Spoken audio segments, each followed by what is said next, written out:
Bismillahirrahmanirrahim. Alhamdulillahirrahmanirrahim.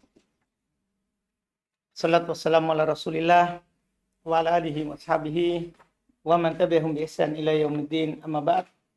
Alhamdulillah, kita lanjutkan lagi masalah sambungan yang kemarin di pembahasan penulis rahimahullahu ta'ala mengenai suar, bentuk-bentuk daripada tauthik dan tad'if dari a'immah mutaqaddimin yang kita hukumi sesuai dengan apa yang keharusannya.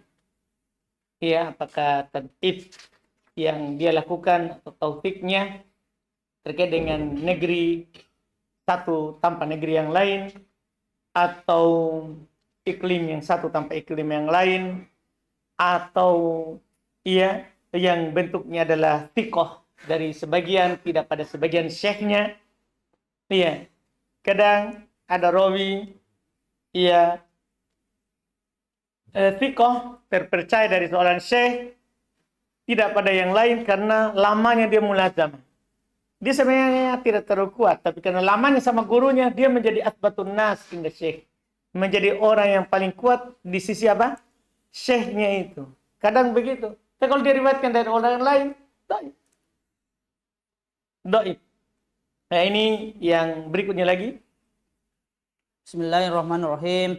Alhamdulillahil malikid dayan. Wassalatu wassalamu ala sayyidi waladi adnan. Wa ala alihi wa ashabihi wa tabihi ila marriz zaman. Asyhadu an la ilaha illallah wahdahu la syarikalah. Wa asyhadu anna Muhammadan abduhu wa rasuluh. Thumma qala Syekh Abdul Aziz bin Muhammad bin Ibrahim bin Abdul Latif rahimahullah. Tausiku hadithur rawi fi waqtin duna waqt. Tausik hadis seorang rawi pada waktu tertentu tanpa waktu yang lain. Tanda, ini juga penting. Kadang rawi itu ditausik dilihat dari waktu dia menyampaikan hadis.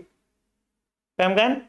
Waktu dia menyampaikan hadis. Terus Wa dzalika likaunir rawi thiqati qad khallata fi awakhir umrihi. Dan hal tersebut dikarenakan keberadaan seorang rawi yang thiqah itu telah bercampur pada akhir umurnya. nah, kadang dia campur hafalannya di akhir umurnya, berubah hafalannya. Tadi memang kuat kalau dia menukil, tapi di akhir umur, kan namanya orang akhir umur itu lemah semuanya. Badan mulai lemah, ingatan mulai lemah, ya, sehingga kadang campur hafalannya. Warwatul mukhtalitun mutafawitun. Dan rawi-rawi yang bercampur itu bertingkat-tingkat fi takhlitihim pada taklit-taklit mereka. Faminhum man khallata takhliton fahisan wa minhum man khallata tahliton yasiron. Dan antara mereka ada yang pencampurannya itu melewati batas, dan di antara mereka ada yang pencampurannya itu ringan. Jadi ada yang fahish, maksudnya jelek, ya, kesalahannya nyata, itu bentuknya. Ada juga yang yasiron, kadang campur, dia hanya masukkan hadits yang lain dengan yang lain, satu kata dua kata campur. Terus Wa yultahaqqu bil mukhtalitin sinfan. Dan masuk dengan al-mukhtalitin itu diikutkan dengan al-mukhtalitin itu dua jenis. Al-awwal ma adarra fi akhir umrihi wa kana la yahfazu jayyidan. Siapa yang buruk pada akhir umurnya dan hal tersebut karena tidak menghafalnya secara bagus. Ulang. Baca lengkap dulu saudara. Satu nomor. Coba. Man adarra fi akhir umrihi wa kana la yahfazu jayyidan. Faddatha min hifzihi aw kana yulaqqin Fayatalaqqan. Siapa yang buruk pada akhir umur. Enggak. Ador bukan buruk, toh. Ador dorir, buta. Bukan ador dari kata dorro, bukan. Ini penyakit. Doriro. Iya. Penyakit sama dengan arijah, a'raj, amisha, a'mash, amya, a'ma. Wajah isim fa'il ini, isim fa'il. Bukan isim tabdil. Kalau ad-dor isim tabdil dari kata dorro. Iya, dari kata apa? Dororo, ya durru. Kalau itu ya durru. Itu ador, lebih berbahaya. Kalau ini dari kata doriro, doriro. Isim fa'ilnya ad-roru. Seperti mas, roj. Penyakit ini. Iya, lemah pandangannya. Ya, buta matanya. Di akhir umurnya. Siapa yang buta pada akhir umurnya dan keberadaannya itu dia tidak menghafalnya secara bagus. Jadi waktu itu dia dobat Alkitabah, ya kan? Dia lihat kitab sampaikan hadis. Di akhir umurnya adalah buta sehingga tidak lihat kitab. Apa yang dilakukan setelahnya? Fahaddatsa min hifdzi. Lanjut. Maka menceritakan dari hafalannya. Dia sampaikan hadis. Maka dia sampaikan hadis dari hafalannya atau dia ditalkin kemudian mentalkin. Kemudian dia mentalkin. Jadi dia ada yang membacakannya, kemudian dia bacakan lagi kepada orang. Nah, itu kan kadang ia mentalkin, ya kan? Kadang bermasalah daripada yang dia sampaikan kepada yang ditalkinkan kepadanya. Asani man sa'a hifdhahu lamma waliyal qada'a wa nahwahu. Siapa yang jelek hafalannya tatkala dia menjadi qadi dan semisalnya. Ya dah? Kadang ada rawi sebelum jadi qadi, makanya para ulama banyak lari dari qadi, rawi ulama hadis. Iya, karena sibuk dengan masalah lain.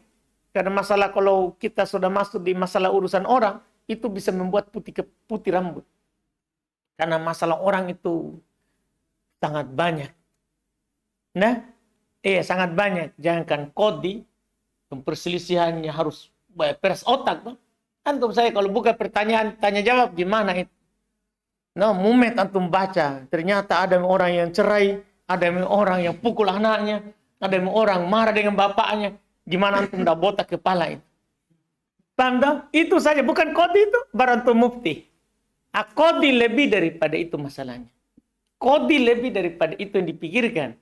Karena harus didatangkan bagaimana saksi, belum lagi saksinya dia buat-buat. Kalau penanya kan biasa digambarkan. Kalau tidak jujur hanya dia samarkan pertanyaannya. Kan begitu. Kalau ini kadang saksi memang saksi dusta. Jadi dia harus ini. Gimana ucapannya benar. Dia pikirkan semua.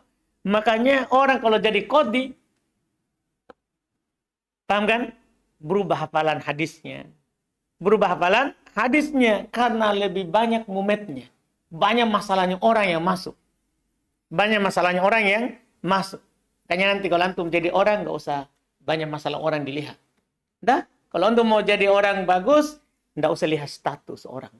Karena antum lihat status, lihat lagi, ternyata si fulan sesat ya. Pusing lagi. Gimana kalau dia datang? Pusing lagi. Nah, lebih baik nggak lihat status. Daripada ternyata Fadil sudah menikah, bisa dilombai, pusing lagi. Kan begitu, Fadil? Kan begitu tak? Iya. Wih, ternyata dia punya anak. Saya dulu. Nah, itu masalah semua itu. Paham, Abu Sulaiman? Nah, itu baru antum lihat status orang itu. Baru itu status. Bagaimana antum urus perkaranya orang? Nah, urus perkaranya orang. Makanya banyak sekali ulama yang jadi qadi itu, ulama hadis, ikhtilat. Di akhir. Dia ikhtilat dalam akhirnya. Paham kan? Iya. Ini masalah. Dan di sini kita harus tentunya pahami baik-baik dalam menerima haditsnya terkait dengan jarh wa ta'dil. Jadi kalau ada taufiknya, ini kan ta'dil ini yang masalah ini bertentangan antara taufik dan jarh. Lihat di taufik kapan, di jarh kapan. Paham kan? Nah, seperti ini orang yang jelek hafalannya ketika memegang qadi. Terus faminal muqtalitin, maka di antara orang-orang yang bercampur hafalannya ya. Salih bin Nabhan, Maulat Tau'amah. Man sami'a minhu qadiman ka Muhammad bin Abi Zib fasama'uhu sahihun.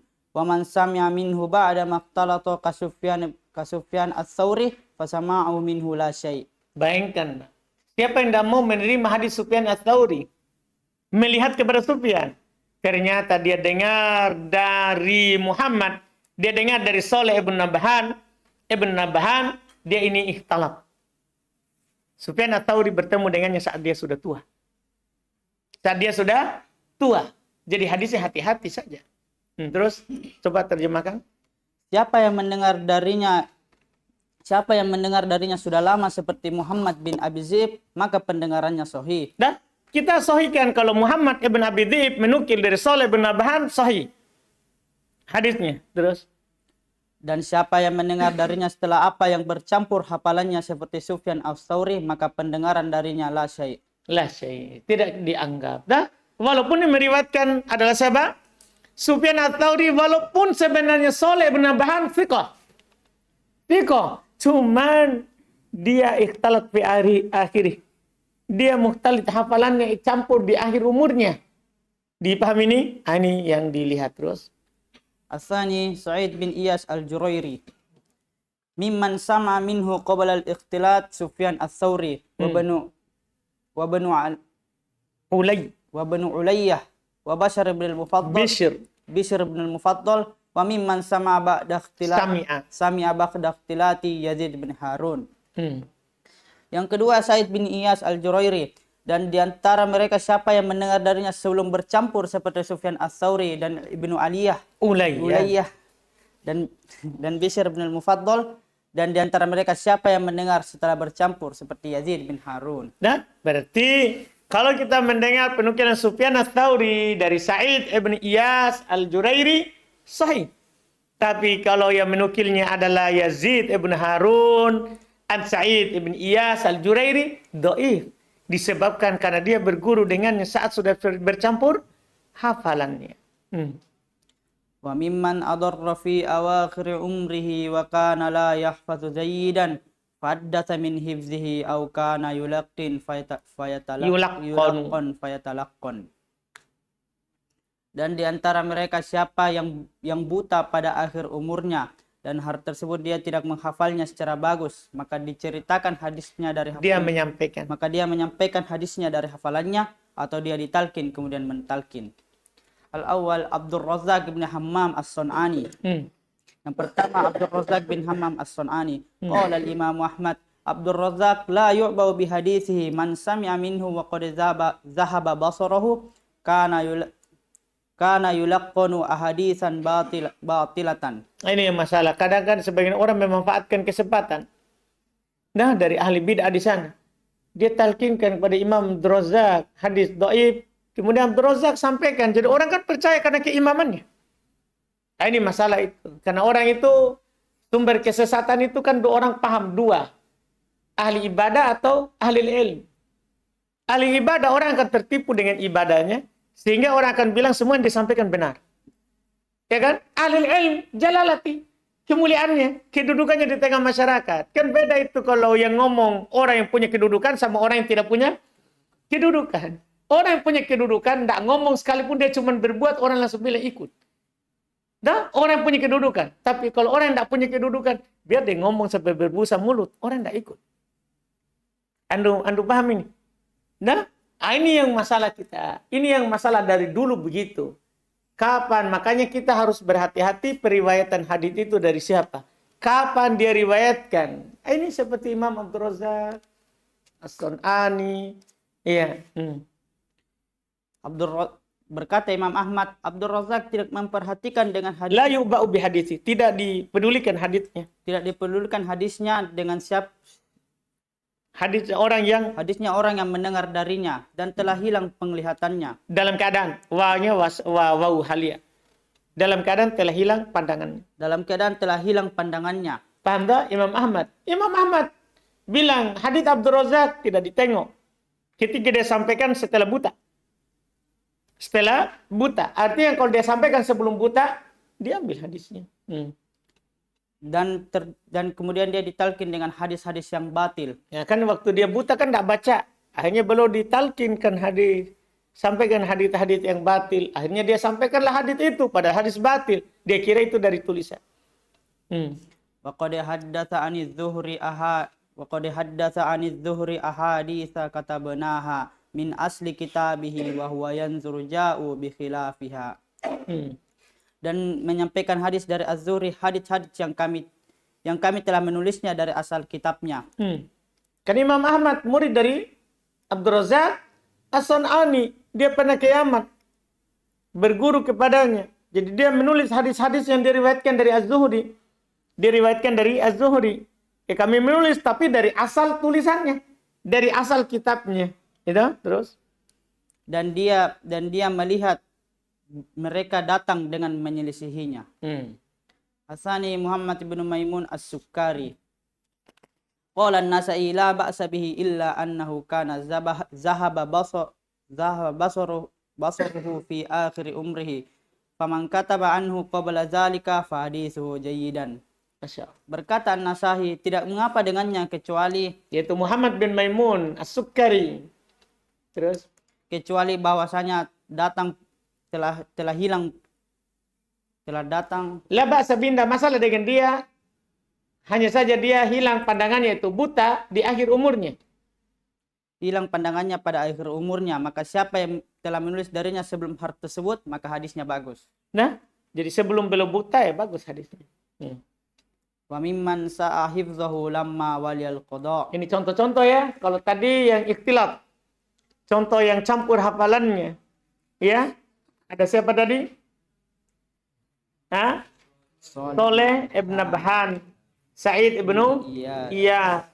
Adapun orang yang buta pada akhir umurnya, ini dia Abdul Razzaq bin Hammam As-San'ani dan Muhammad bin Maimun. Sekarang jelek hafalannya tatkala memegang qada. Dan di antara mereka siapa yang jelek hafalannya tatkala menjadi qadi? Al-awwal Syariq bin Abdillah An-Nakhai. An-Nakhai qadi al-Kufa. Qadil Kufa. Sa'a hifzahu ba'da ma waliyal qada, fama haddatha bihi qabla dhalik fasahihun. Masyaallah. Yang pertama Syariq bin Abdillah An-Nakhai, qadinya orang Kufa. Jelek hafalannya setelah dia dijadikan qadi, maka siapa yang mengambil hadis dengannya sebelum hari tersebut, maka sahih. Jadi dalam masalah qada orang terima, tak?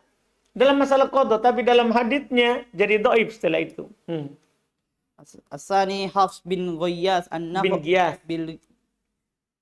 Hafs bin Ghiyas An-Nakhai qadil Kufa. Sama juga.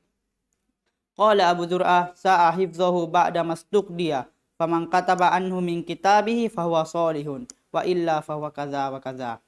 Berkata Abu Zur'ah, jelek hafalnya setelah dia dijadikan qadi, maka siapa yang telah menulis darinya dari kitab-kitabnya, maka dia soleh. Bagus hadisnya dah. Kalau dia tulis dari bukunya, bagus. Alhamdulillah. Terus. Dan jika tidak, maka dia kaza. Iya, itu jika dia tidak menulis dari bukunya, maka dia kada wa kada. Tahu kan? Demikian dan demikian. Wa qad yaridu ma yaqtari tarjihul mutaakhir tarjihul mutaakhiri min marwiyatir rawi alal mutaqaddimi minha. Dan telah datang apa yang mengharuskan tarjihnya orang-orang mutaakhir dari pengriwayatan rawi atas mutaqaddim darinya. Wa min zalika ma rawahul Hasan ibn Ali al-Halwani an Affan ibn Muslim annahu qala kana Hammam bin Yahya bin Dinar al-Azdi maulahum. Dan dari hal tersebut la yakadu yarji'u ila kitabihi wa la yanzuru fihi.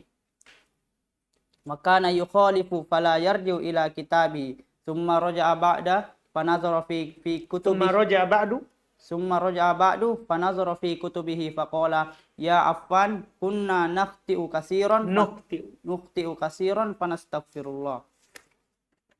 Dan dari hal tersebut apa yang diriwayatkan Hasan bin Ali al-Halwani dari Affan ibn Muslim bahwasanya telah berkata, dahulu Hammam ibn Yahya bin Dinar al-Azdi maula mereka hampir-hampir tidak kembali kepada kitab-kitab mereka dan tidak melirik padanya. Tidak kembali kepada kitabnya dan tidak melihat kepadanya. Terus?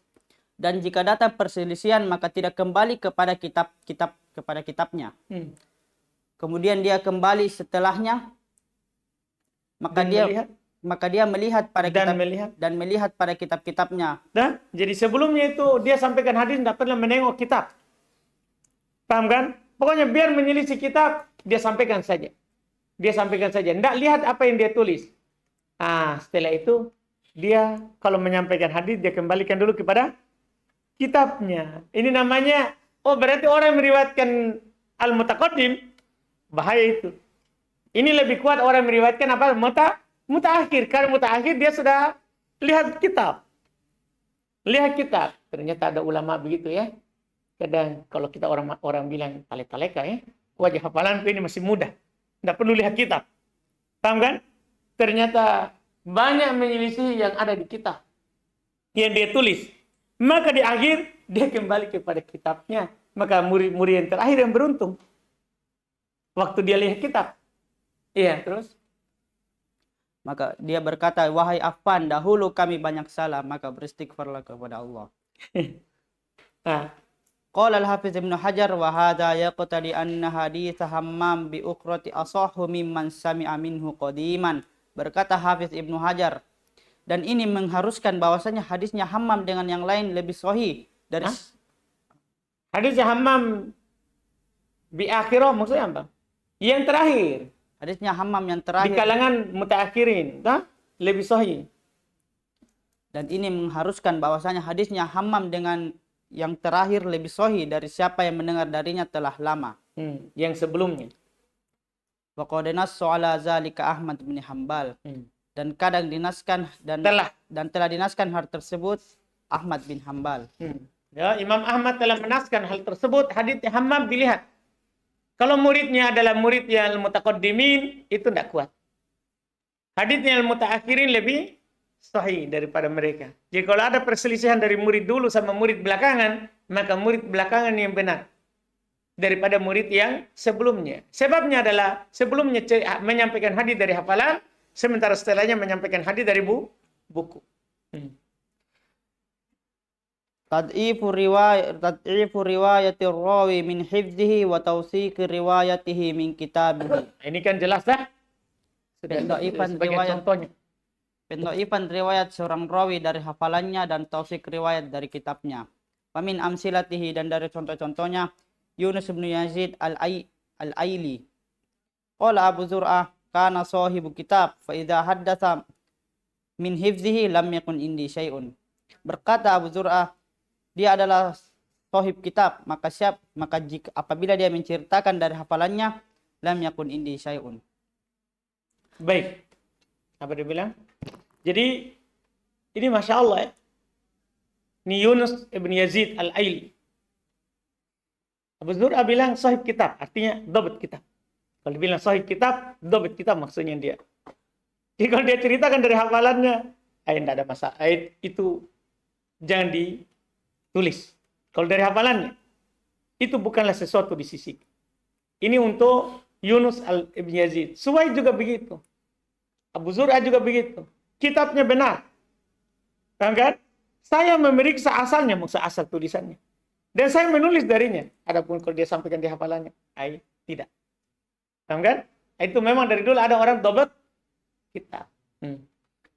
Tsani Suwaid ibn Sa'id al-Haddatsani. Qala Abu Zur'a amma kutubuhu fasihahun. Kuntu atattabi'u usulahu wa aktubu minha fa amma idza haddasa min hifzihi fala. Ini jelas ya. Berkata Abu Zur'ah, adapun kitabnya maka sahih. Dahulu kami mengikuti usulnya dan menulis. Maksudnya usulnya kitab asli ya? Yang dia tulis. Kami mengikuti usulnya dan menulis darinya. Maka adapun jika hadis dari hafalannya maka tidak. Jadi ini gurunya sendiri, dia bilang begitu lah. Gurunya sendiri. Kalau kita ini sudah durhakam ini. Kita bilang gurunya adalah doib. Ya, tergantung dia doibkan dari mana. Ini kan masalah penukilan ilmunya, bukan orangnya. Penukilan ilmunya. Supaya orang nanti paham. Kalau dia sampaikan dari hafalannya, doib. Tapi kalau dia sampaikan lewat pegang buku, sahih. Tada? Jadi sekali lagi ini menunjukkan bahwa nggak usah malu pegang buku. Kalau ceramah khutbah, pokoknya saya nggak pakai teks ya. Harus tidak pakai teks ini. Baru hafalannya doib. Terbalik-balik. Ya dari dulu orang begitu. Pahami saja dirinya saja. Dirimu ya kuat atau tidak hafalannya. Kalau hafalannya pengkhianat, hilang-hilang, pakai saja teks. Nggak? Iya. Walaupun nggak harus selalu dibuka kan. Tinggal ada kesamaan sedikit. Buka lagi intip. Bukan aib itu. Yura'a Al-khamis asyar yura'a siyaqul kalami alladhi taridu asna'uhu alfazul jarhi wat ta'dil. Asna'uhu alfadho. Asna'uhu alfazul jarhi wat ta'dili wa qara'inal ahwali allati iqtadat suruduha.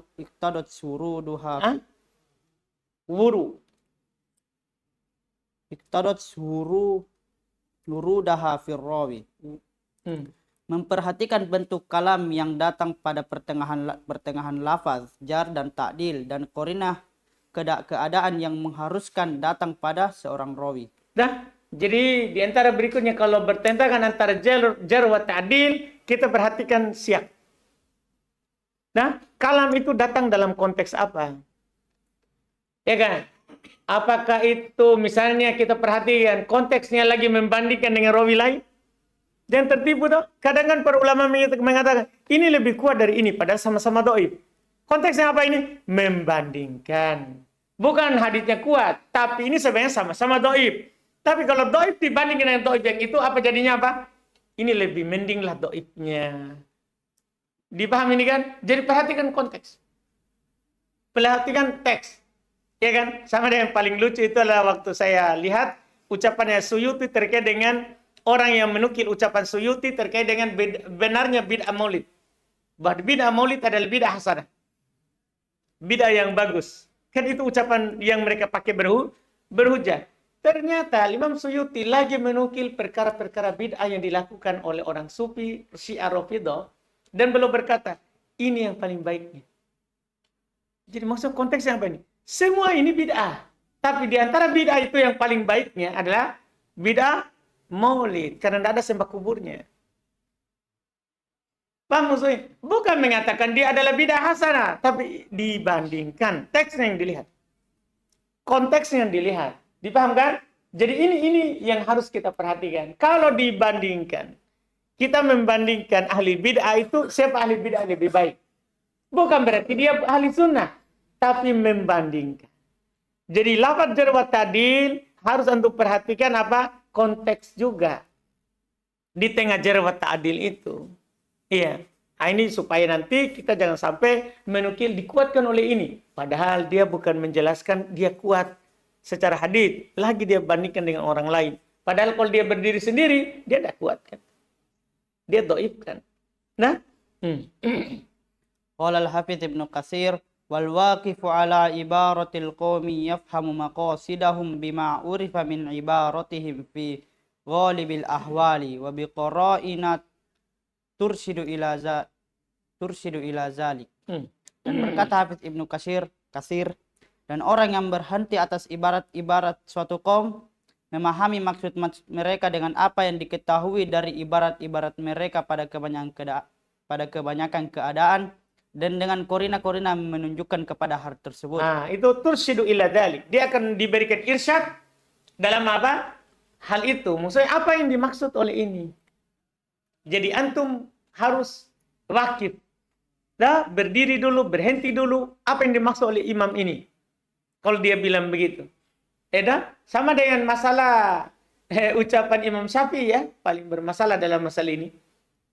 Yang salah kebanyakan orang-orang Syafi'iyah mutaakhirin. Jadi Imam Syafi'i itu punya kaidah. Kalau pengharumannya dengan nas jelas, langsung dia bilang haram. Kalau pengharumannya dengan istidlal, maka dia akan bilang makruh. Tapi yang diinginkan oleh Imam Syafi'i makruh adalah makruh tahrim, bukan makruh tanzih. Orang mutaakhirin mengatakan apa? Bahwa makruh ucapan Imam Syafi'i di makruh apa? Tanzih, makruh biasa.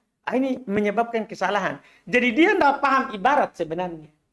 Dia tidak paham apa?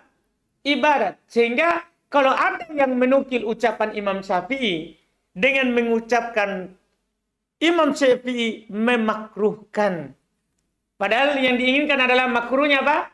Tahrim. Ketika ada mengatakan makruhnya haram, langsung dia bilang, salah terjemah ini, tidak paham bahasa Arab. Kan pernah ada konten begitu. Ada ustadz, sebenarnya masalahnya di ustadz juga. Seharusnya waktu dia baca itu Imam Syafi'i, dia terjemahkan saja dulu. Imam Syafi'i kan bilang, wa akruh. Saya makruhkan ini. Seharusnya dia terjemah saja dengan makruh. Baru dia jelaskan yang diinginkan oleh Imam Syafi'i di sini makruh adalah apa? Makruh tahrim. Nah, kan asal Imam Syafi'i adalah ayat. Dia takut bilang hada halal, hada haram. Kalau tidak ada nas jelasnya. Jadi belum lari dari ucapan hada halal, hada haram, ya menjadi apa? Makruh, min babil ihtiyat. Hati-hati dalam lafaz. Hati-hati dalam lafaz. Waktu itu ada ustadz yang menerjemahkan makruh dengan kata haram. Oh, ribut jadi konten. Bila ini tidak paham bahasa Arab baru. Masa kata jelas-jelas bahasa Arabnya makruh di situ dia terjemahkan haram. Enggak. Padahal ustadz cuma terjemahkan sesuai dengan madhabnya Imam Syafi'i. Kalau dia bilang makruh maksudnya haram. Sama juga Imam Ahmad. Sama juga dengan Imam Ahmad.